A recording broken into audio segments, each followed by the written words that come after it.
You're listening to The Alex Jones Show.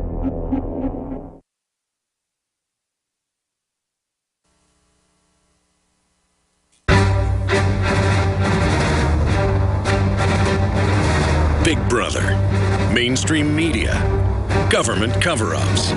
You want answers? Well, so does he. He's Alex Jones on the GCN Radio Network. And now, live from Austin, Texas, Alex Jones. I'm joking, but I think we had Homeland Security breaking in during that ad. A little bit of Love Obama transmission. Let's go to James in Michigan. James, thanks for calling in. You're on the air. Hello, thanks for taking my call. You bet. I appreciated the last guest you had on, making a call out for prayer because, these are frustrating times.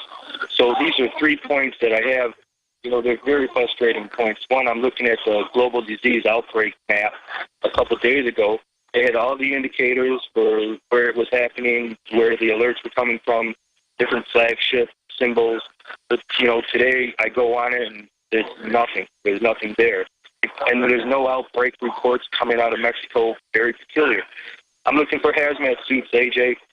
Class A suits, level 4, $1,000 or more. It's out of my range. Class B suits, $150. Class C, $50.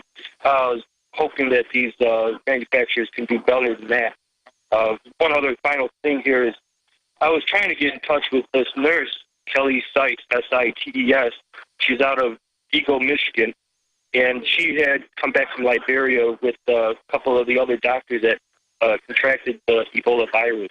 She did not contract it. She did isolate herself for 21 days before returning back to her family. I could not get in touch with her. Her number has been disconnected. Her husband, Charles, has been his line. All right, well, we got to check into these stories. I agree. Everybody should be doing that on the ground. Got to jump. Thank you. Good points. Nancy in Michigan, go ahead. Hi, Alex. I just wanted to say that something suspicious is going on with this Medicaid, Obamacare thing. Get free rides from Meridian. They contract drivers, and I'm able to get my own driver, but they reimburse you for 41 cents a mile for gas. But their contractors, it seems like the last 4 drivers I had were from West Africa. They could barely speak English. They were driving Lexuses and electric cars and that sort of thing. They were on the phone the whole time, and they actually looking at their phone while they're driving. We were swerving into other lanes.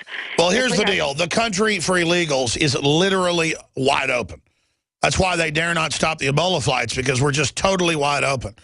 And the answer is do it illegally. As long as you do it illegally, you're going to be given everything free. You try to become a citizen naturally, properly, you'll be destroyed. I hear your points. I mean, it just... And as Africa implodes, it will be emptied out into the U.S., now known as the Ebola toilet, the Obola toilet. Thank you, Nancy. Everyone should beg to be the Obama toilet, or you're racist. Matt in Texas, you're on the air. Go ahead. Hi, Alex. Good to talk to you. Long-time listener, first-time caller. I guess I could say I'm reporting to you right here in the epicenter. We've got Texas Presby as well as Mr. Duncan's apartment. So you're calling from the epicenter of the Ebola toilet in Dallas? Correct. Well, tell us about it. Yeah, the apartment complex that Mr. Duncan lived in is about 6 blocks north of us as well. The first infected nurse lives about 4 blocks south of us. I can only guess that the second infected nurse that came up recently lives in the immediate area, because the news helicopters have been buzzing around gathering their feeds and their footage pretty much since about 6:30 Central Time this morning. It's a very unique experience. You know, my girlfriend and I typically go out and do our grocery shopping every Saturday, and I don't think we're going to be doing that this Saturday, at least not here. We're probably going to go about an hour outside of town to do this. And you know, that's smart, because you're right at the epicenter of it. You're where a lot of us are going to be in a week or two as this probably starts to spread. And just right. Do you want to thank Obama for letting the foreigners in, and do you want to thank him for leaving the borders open? I wouldn't really say thank him. That's because you're racist. Yeah, I won't say that on the air. But anyway, I probably wouldn't be so on edge if I actually thought for a second these local servants and, quote, CDC officials actually knew what they were handling or what they were up against, but I don't think they do. And it's No, very I hear you. hard. Well, listen, keep calling us, keep us updated. Sorry to other callers, out of time. Nightly News tonight, 7 o'clock Central. Pray for America, pray for peace, pray for Africa, pray for justice. The Genesis Communications Network is one of America's premier broadcasters of captivating talk radio. We thank you for listening. Now, Gift growthers and optimizing your cellular energy at the same time. Just one of the key compounds. BioPK.